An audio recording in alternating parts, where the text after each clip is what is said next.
जो हमें डिस्कस करना है, हमें इलिप्स और हाइपरबोला के कॉरस्पॉन्डिंग जो न्यूमेरिकल्स हैं उन्हें बेसिकली हमें डिस्कस करना है। जैसे इसमें फर्स्ट क्वेश्चन है, find the length of the axis, eccentricity and equation of axis of the conic. So ये कोनिक मीन्स हमें 2 डिग्री की इक्वेशन गिवन है, हमें ये चेक करना है सबसे पहले तो कि ये क्या रिप्रेजेंट करती है। उसके बाद जो भी वो रिप्रेजेंट करती है, मान लो वो इलिप्स को रिप्रेजेंट करती है, तो उसमें फर्दर हमें वर्क करना है, हमें लेंथ ऑफ एक्सिस निकालनी है, इसेंट्रिसिटी निकालनी है, इक्वेशन ऑफ एक्सिस निकालनी है। तो सबसे पहले अगर हम चेक करें, हमारे पास ये इक्वेशन जो है हम इसे जर्नल इक्वेशन से कंपेयर करेंगे। जैसा कि इससे पहले भी हमने डिस्कस किया है, ए बी सी की वैल्यू निकालेंगे, एफ जी एच जो है वो बेसिकली हम निकालेंगे, तो उसके कॉरस्पॉन्डिंग हमारे पास जो वैल्यू है वो हमने A B C F G H की वैल्यूज। यहाँ पर जो हमें बेसिकली हमने इससे पहले जब चेक किया था, हम डिटर्मिनेंट निकालते हैं और A B minus H square निकालते हैं, तो हम यहाँ पे स्टार्टिंग में वो स्कीम भी लगा सकते हैं जो मैंने इससे पहले डिस्कस की थी। लेकिन यहाँ पर एक और स्टेज होती है जहां से हमें पता लगता है कि ये इलिप्स की इक्वेशन है या ये हाइपरबोला की इक्वेशन है, तो इसलिए यहाँ पर इन्होंने ये वाले स्टेप अवॉइड करे हैं। आप चाहो तो यहाँ पर इसे सॉल्व भी कर सकते हो, जैसे हमने इससे पहले चेक किया है। हम एक तो डिटर्मिनेंट निकालते हैं और हम एक जो फैक्टर निकालते हैं that is A B minus H square. तो उस फैक्टर को अगर हम चेक करते हैं, जो स्कीम है उसके स्कीम के अकॉर्डिंग जो इससे पहले मैंने डिस्कस किया है वो स्कीम अप्लाई करके भी हम पता लगा सकते हैं कि ये कोनिक जो है वो कौन सी इक्वेशन को रिप्रेजेंट करता है। अदरवाइज जो मैं अभी आगे प्रोसेस समझाऊंगी वहां से भी क्लियर हो जाएगा, लेकिन ये प्रोसेस जो है वो इलिप्स और हाइपरबोला में ही वर्क करेगी। सो इसके लिए हम आगे नेक्स्ट चलते हैं। हमें इसमें अब सेंटर निकालना है। सेंटर के कोऑर्डिनेट्स निकालने के लिए हम इक्वेशन जो हमें गिवन है न्यूमेरिकल में, हम उसे f सपोज करते हैं और उसके पार्शियल डेरिवेटिव लेते हैं with respect to x and with respect to y। So with respect to x and with respect to y जो हम सॉल्व करेंगे इसे, तो सॉल्व करने के बाद हमारे पास ये 2 इक्वेशंस आ जाएंगी।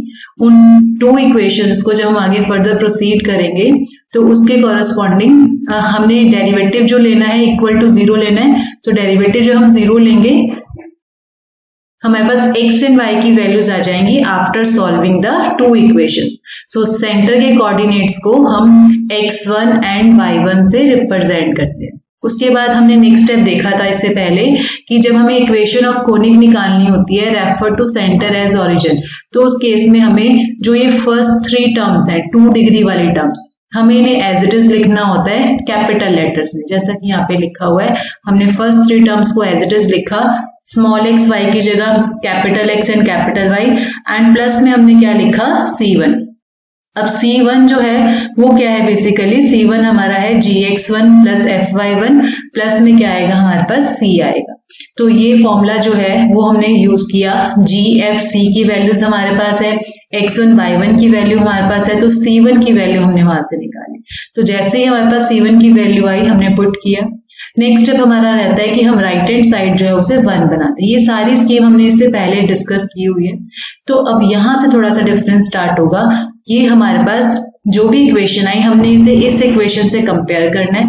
हमने capital A, capital B and capital H की वैल्यू निकालनी है। तो कैपिटल ए हमारा 5/12, कैपिटल बी 5/12 और एच जो है दैट इज 3/12।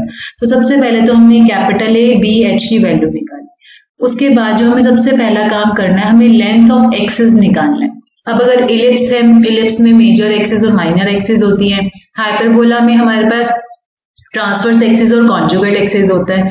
अभी इस स्टेज पे हमने ये चेक नहीं करा कि ये इलिप्स है या हाइपरबोला है, लेकिन अभी हम जो नेक्स्ट स्टेप करेंगे उससे हमें क्लियर हो जाएगा कि ये इलिप्स होगा कि हाइपरबोला होगा।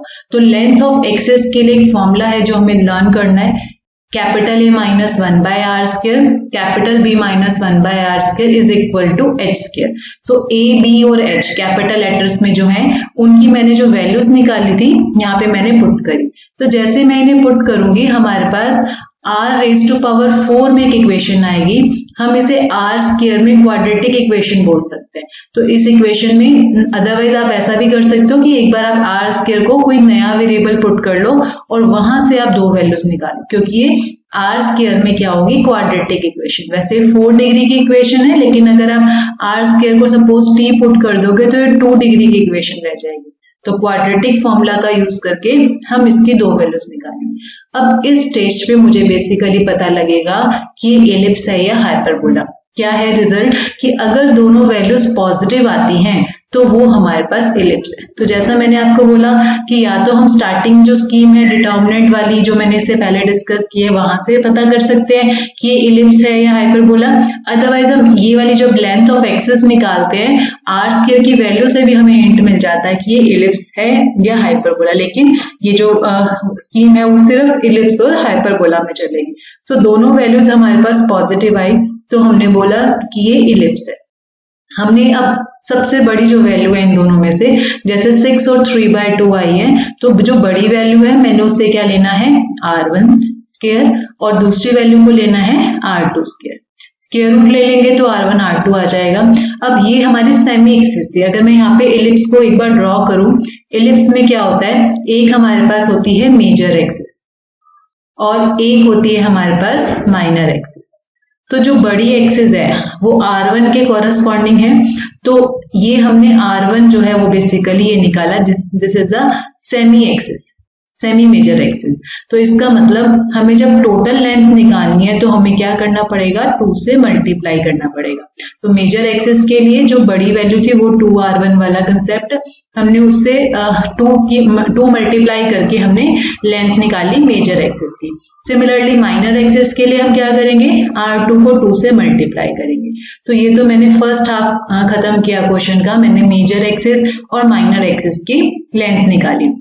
सेकेंड जो इसमें आता है इसेंट्रिसिटी, मैंने इसेंट्रिसिटी से पहले डिस्कस की हुई है। ये फॉर्मूला होता है बेसिकली जो हम पहले भी करते थे, r2 square is equal to r1 square into 1 minus e square. तो यहाँ से हम इसेंट्रिसिटी की वैल्यू निकालेंगे। तो ये हमने सेकेंड हाफ खत्म किया अपने क्वेश्चन का। थर्ड जो है हमें इक्वेशंस भी निकालनी है, मेजर एक्सिस की और माइनर एक्सिस की। अभी मैंने ऊपर लेंथ निकाली है इनकी, अब हम इक्वेशन निकालेंगे। सो अगेन ये फॉर्मूला है जो आपको इक्वेशंस के लिए याद रखना है। Capital X and capital Y में वैल्यू आएगी, लेकिन हमें स्मॉल लेटर्स में चाहिए। तो उसके लिए आपने क्या करना है, capital X is equal to X minus x1 जो कि हमारा सेंटर का फर्स्ट कोऑर्डिनेट था। सिमिलरली यहाँ पर y जो है capital Y, this is equal to y minus y1। तो y1 और x1 जो सेंटर के कोऑर्डिनेट्स थे उनकी हेल्प से हमने जो हमारे स्मॉल एक्स और स्मॉल वाई में इक्वेशन थी, क्योंकि हमारे सारे आंसर जो है वो स्मॉल एक्स और स्मॉल वाई में ही आने चाहिए। लाइकवाइज मैंने माइनर एक्सिस की निकाली, तो आप चेक करो यहाँ पर फॉर्मूला एक ही है। मेजर एक्सिस के लिए r1 लिखा मैंने इस फॉर्मूला में और माइनर एक्सिस के लिए मैंने यहाँ पे क्या लिखा, r2 लिखा। सो ये हमारा फॉर्मूला अगेन हमने सेम बिल्कुल प्रोसीड करके जैसा मैंने अभी समझाया, हमने माइनर एक्सिस जो है उसकी जो है इक्वेशन भी फाइंड आउट कर ली। तो इस तरह से हमें इस क्वेश्चन में अगर हम देखें, हमें 3 चीजें बोली हुई थी। हमें एक तो लेंथ निकालनी थी एक्सिस की, हमने वो फाइंड आउट की, इसेंट्रिसिटी निकालनी थी और इक्वेशन निकालनी थी। एंड उसके साथ ही हमने ये भी पता करा कि ये इक्वेशन जो है वो एलिप्स को रिप्रेजेंट करती है। अब हम सेकंड क्वेश्चन की बात करें, अगर हमें बोला हुआ है कि ये जो इक्वेशन है वो हाइपरबोला को रिप्रेजेंट करती है एंड उसमें भी again eccentricity, length, equation of axis and foci word जो है वो थोड़ा एक्स्ट्रा है जो हमने फर्स्ट एग्जांपल में नहीं डिस्कस किया। तो सबसे पहले जो स्कीम है वो हमारी एज इट इज चलेगी, जैसे मैंने अभी डिटेल में बताई। सबसे पहले हमें सेंटर के कोऑर्डिनेट्स निकालने हैं, उसके बाद फिर हमने इक्वेशन बनानी है refer to centre as origin, उसके बाद राइट हैंड साइड को 1 के इक्वल करना है, वहां से कैपिटल ए, कैपिटल बी और कैपिटल एच की वैल्यूज निकालनी है। फिर हमने फर्स्ट फॉर्मूला लगाना है लेंथ ऑफ द एक्सिस का। अब यहाँ पे चेंजेस थोड़ा सा आप नोट करो कि आर स्क्वायर की एक वैल्यू हमारे पास पॉजिटिव आ रही है और एक वैल्यू जो है वो नेगेटिव आ रही है। तो जैसा मैंने बताया था कि अगर दोनों वैल्यू पॉजिटिव आती है तो इलिप्स होता है, अगर एक वैल्यू नेगेटिव आती है तो हाइपरबोला होता है। दोनों वैल्यू नेगेटिव वाला आपके सिलेबस में नहीं है बिकॉज वो इमेजिनरी इलिप्स होता है। सो यहाँ पर हमें कैसे करना है, वहां पर हमने R1 किसे सपोज किया था जो बड़ा नंबर है। अब यहाँ पर एक 1 है और एक -24, तो R1 हमने लेना है जो हमारे पास पॉजिटिव नंबर है और R2 हमें लेना है जो हमारा नेगेटिव नंबर है। अब मैंने जैसे अभी बताया कि अगर हम हाइपरबोला में बात करते हैं, हाइपरबोला जो है वो इस तरह से बनता है जैसे मैं अभी ड्रॉ कर रही हूँ। दोनों साइड आउटवर्ड डायरेक्शन में इस तरह से जाता है। तो इसमें जो दो एक्सिस होती है, एक होती है ट्रांसवर्स एक्सिस और एक होती है कॉन्जुगेट एक्सिस। तो ये जो ट्रांसवर्स एक्सिस है ये हमारे पास ये लाइन होती है जो मैंने अभी यहाँ पे एरो से मार्क किया है। कॉन्जुगेट एक्सिस जो है वो इमेजिनरी होती है, इसलिए हम ट्रेसिंग में शो नहीं करते। तो ट्रांसवर्स एक्सिस के लेंथ के लिए हमने क्या करना है, 2 टाइम R1, जैसा कि पहले किया था मेजर एक्सिस और माइनर एक्सिस के लिए। कॉन्जुगेट एक्सिस में थोड़ा सा यहाँ पे एक चीज हमें नोट करनी है।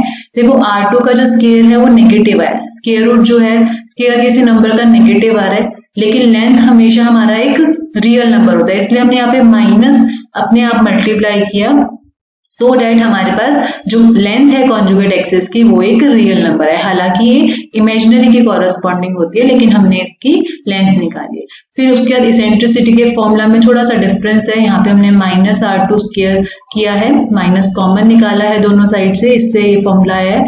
तो यहाँ से हमने इसेंट्रिसिटी की इक्वेशन निकाली। अब उसके बाद R1 जो है मैंने जैसा भी डिस्कस किया वो ट्रांसवर्स एक्सिस के कॉरेस्पॉन्डिंग है और R2 जो है वो कॉन्जुगेट एक्सिस के कॉरेस्पॉन्डिंग है। तो जैसे मैंने पिछला क्वेश्चन कराया बिल्कुल सेम फॉर्मूला लगाना है। उसके बाद हमने कैपिटल X कैपिटल Y पे हमें दोनों इक्वेशंस आई। उसके बाद जैसे मैंने बताया कि कैपिटल X को हमें स्मॉल लेटर पे कन्वर्ट करना है, तो X माइनस सेंटर का फर्स्ट कोऑर्डिनेट जो हमने ऊपर निकाला है, जिसे हमने x1 से रिप्रेजेंट किया। सिमिलरली कैपिटल Y का मतलब y माइनस y1। तो यहाँ से हमने लेंथ भी निकाली। तो यहाँ तक का काम हमने पहले भी करा है। ये एक यहाँ पे एडिशनल हमसे पूछा हुआ है, हमसे फोकाई जो है, फोकस जो है उसका प्लूरल फॉर्म है बेसिकली ये, हमें फोकस के कंपोनेंट्स पे निकालने हैं। सो अगर मैं यहाँ पे पहले आपको बताऊं कि जो हाइपरबोला का डायग्राम है, फोकस जो है एक तो हमारे पास ये वाला ब्रांच के कॉरेस्पॉन्डिंग होगा और एक जो है वो हमारा इस वाली ब्रांच के कॉरेस्पॉन्डिंग होगा, इसलिए एक से ज्यादा फोकस है, इसलिए ये फोकाई बोल रहे हैं यहाँ पर। तो फोकाई के लिए हमें क्या करना है, हमें सबसे पहले स्लोप निकालना है ट्रांसवर्स एक्सिस का। अब ये मैं सिखा रही हूँ कि स्लोप हम वैसे लोअर क्लासेस में हम करते थे। ये देखो ट्रांसवर्स एक्सिस की जो इक्वेशन है वो मैंने अभी यहाँ पे फाइंड आउट की है, ट्रांसवर्स एक्सिस की जो इक्वेशन है। तो स्लोप बेसिकली अगर हम स्ट्रेट लाइन की बात करते हैं, स्ट्रेट लाइन हमारे पास क्या होती है, y is equal to mx plus C, y is equal to mx plus में c।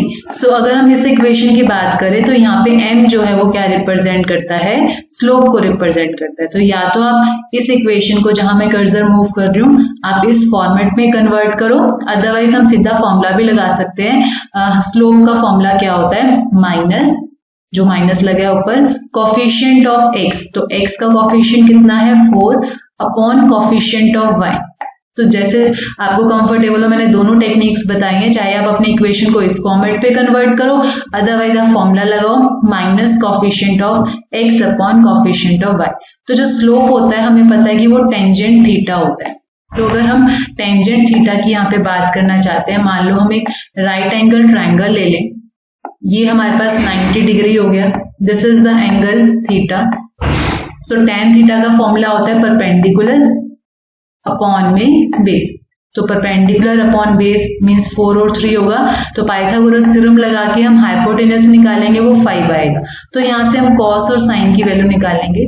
हमने प्लस माइनस लिया क्योंकि टेंजेंट नेगेटिव है, टेंजेंट नेगेटिव है तो टेंजेंट नेगेटिव या तो सेकंड क्वाड्रेंट में होगा या फोर्थ। तो अगर साइन पॉजिटिव है तो कॉस नेगेटिव होगा, और अगर कॉस नेगेटिव है तो साइन पॉजिटिव होगा। ये सब हमने इसलिए निकाला क्योंकि हमें ये वाला जो फॉर्मूला है, अगेन एक फॉर्मूला है जो हमें लर्न रखना है, फोकाई के कोऑर्डिनेट्स का फॉर्मूला है।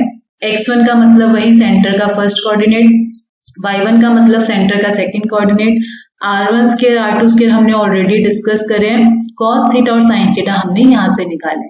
सो इसको सॉल्व करके जो दो कोऑर्डिनेट्स आएंगे वो दोनों फोकस के कोऑर्डिनेट्स आएंगे, जो ऑलरेडी एक्सप्लेन किए।